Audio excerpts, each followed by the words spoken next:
Step into realms where the heart takes flight, where strategy meets the edge of night. The Dungeons, Dragons, and Psychology Podcast. Prepare your mind. Now be our guest.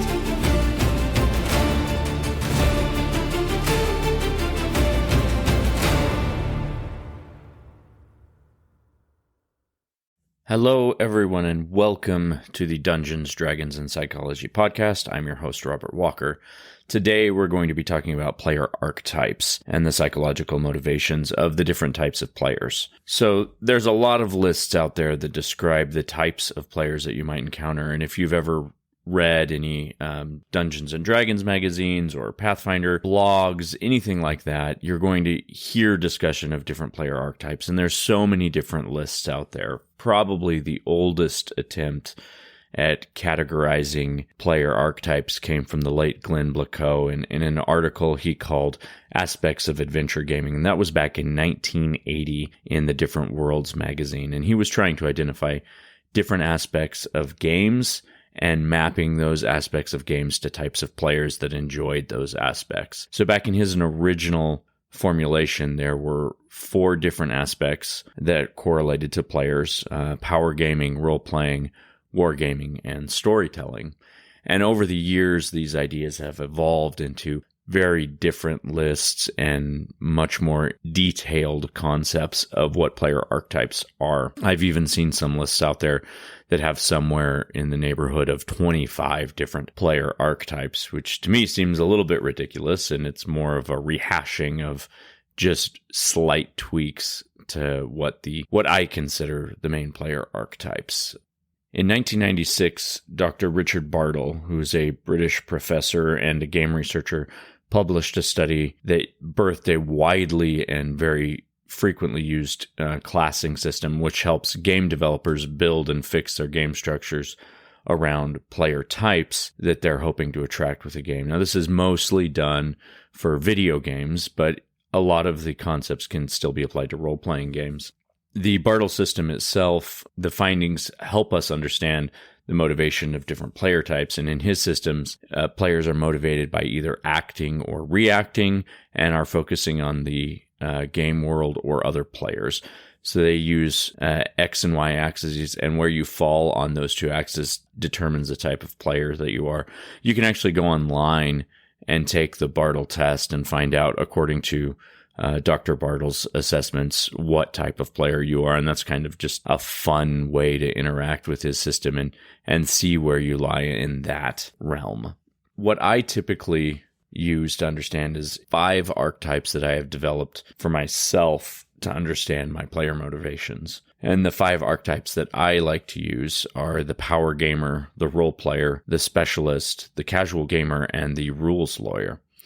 Each of these archetypes plays the game in a slightly different way, and each of them provides specific challenges when it comes to keeping them interested around the table.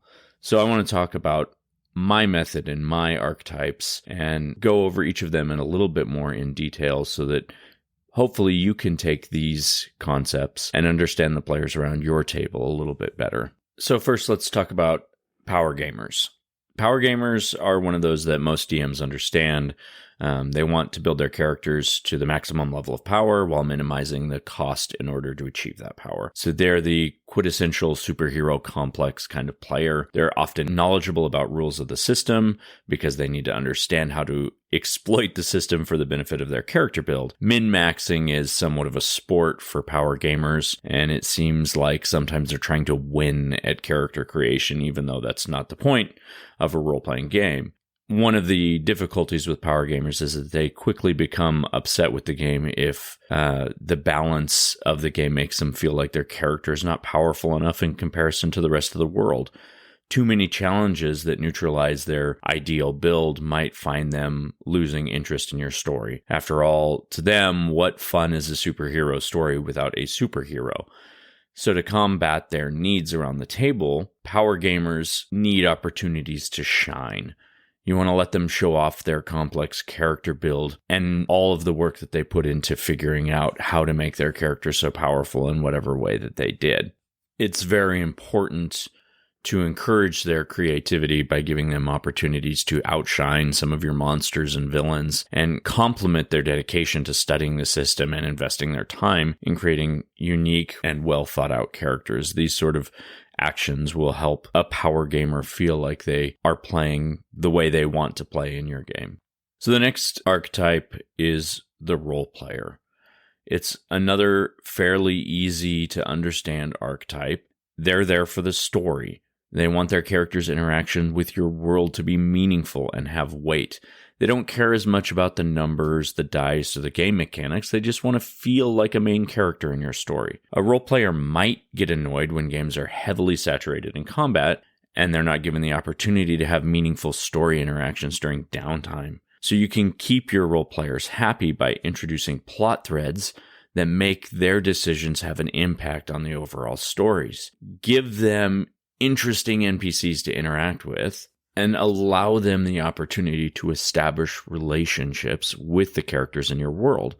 When it comes to combat, there are things you can do like incorporating moments where dialogue can take place in combat, and there's opportunities for role play, and it can help them not be bored when it's a numbers game or a role player is feeling left out because they're not enjoying the part of the story that is most important to them, which is actually the story. Next, we have the specialist. Specialists are players who gravitate to one or maybe two particular character types or character races or classes.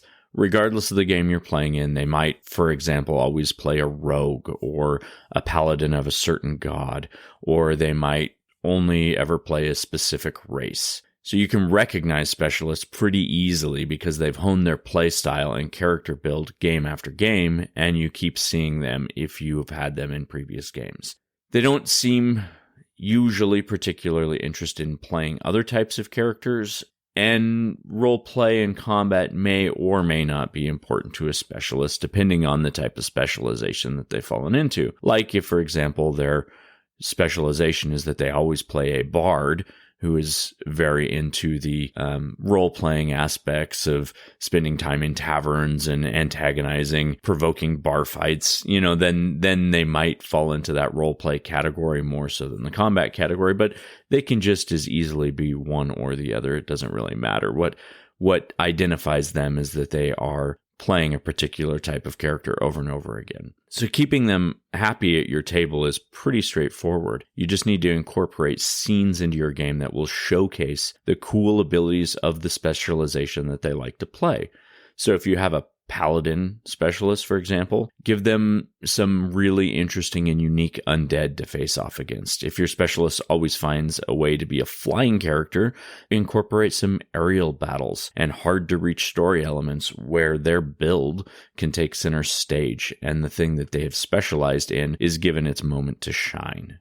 So next we have the casual gamer. A casual gamer is pretty common in most game groups, and you'll likely recognize this as I start to explain it. Oftentimes they get overlooked in session planning and story involvement because casual gamers don't tend to take center stage.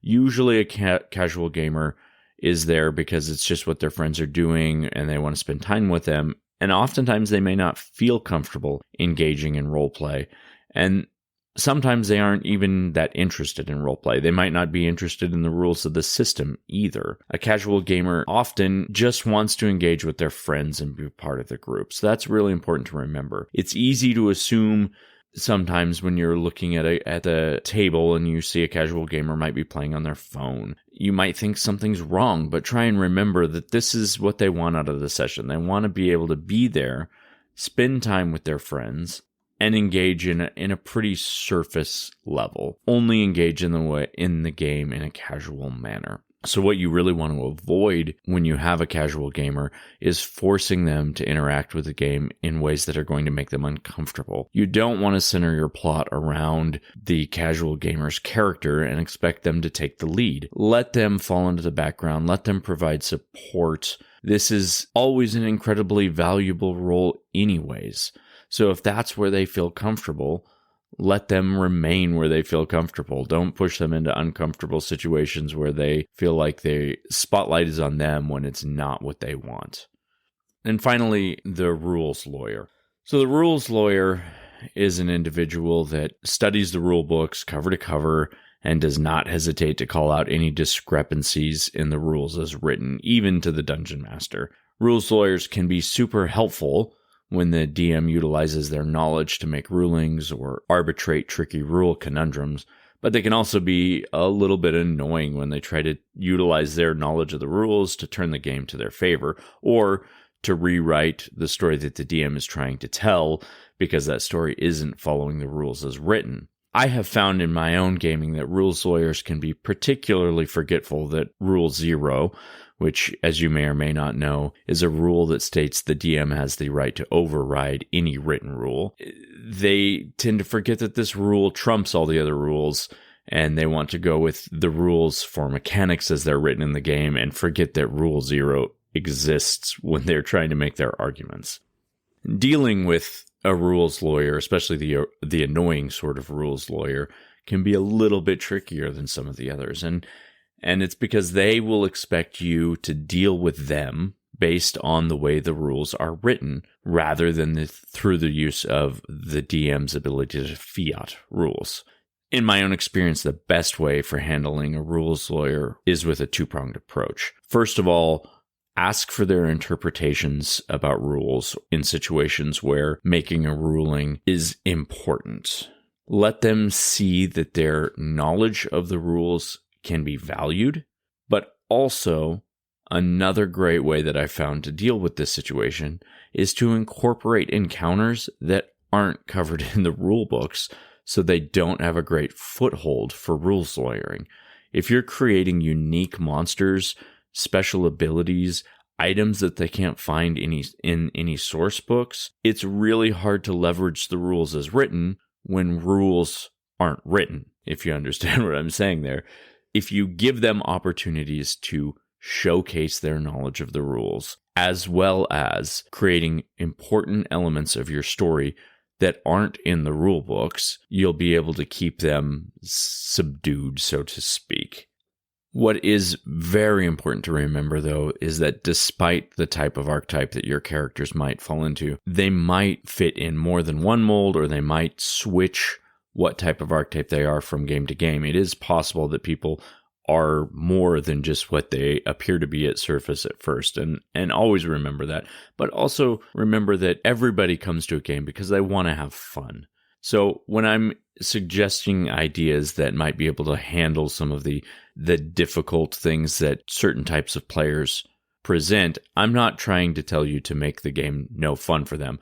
I want the most important thing that you take out of this to be, here's how you can still make the game fun for them while dealing with any potential problems that might arise as a result of the type of character player that they might be. So, with that said, get out your pencil and paper. It's time for Tricks of the Trade. All right. Tricks of the Trade, where I give you at least 3 ideas each week that can be used to enhance your campaigns. I try and keep these ideas connected to the main topic, but today, the ideas are side quests that could be used to grab the attention of each player archetype, so rather than 3 tricks of the trade, I'm giving you 5.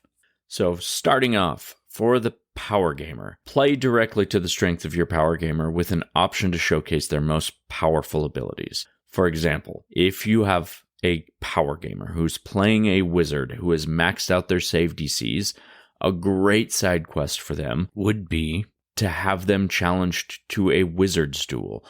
Or if you have a martial-based character, get them enlisted in a gladiatorial type tournament of champions. Find a moment to showcase the power that they have built by making it the center of a spectacle. For the role player, rather easy for a side quest for a role player is you just have to offer them a nice, juicy piece of story. Things like murder mysteries where they get to roleplay with several NPCs while looking for clues, or a small quest to track down a secret piece of knowledge that will help them further the plot line. Those kind of things are great side quests for role players. Side quests for a specialist. Much like dealing with a power gamer, you want to include a side quest that centers around their reasons for specializing. So if their specialization is playing a elven ranger, then a side quest of tracking down one of their favorite enemies who has done great wrong to the elven people would be a great option. Or if they always play a bard, introduce a talent show into the game. Something like that would be a great side quest for your specialist. Side quest for a casual gamer? This one's a little bit harder for me to pin down. So instead, I would say for a casual gamer, you just need a side quest that appeals to the largest number of PCs around your table as possible. This lets the casual gamer go along for the ride with their companions. Also, you could make a side quest that requires their skill or ability that only the casual gamer has. That way you sort of force them to join the group of PCs on the quest. Well, for example, if you have a casual gamer who is playing range support, set up a scenario where the player needs to go in with a sniper watching their backs. That way the casual gamer can still keep their preferred method of playing, which is in the background, but also allows them to contribute in a unique way to the side quest. So now, rules lawyers.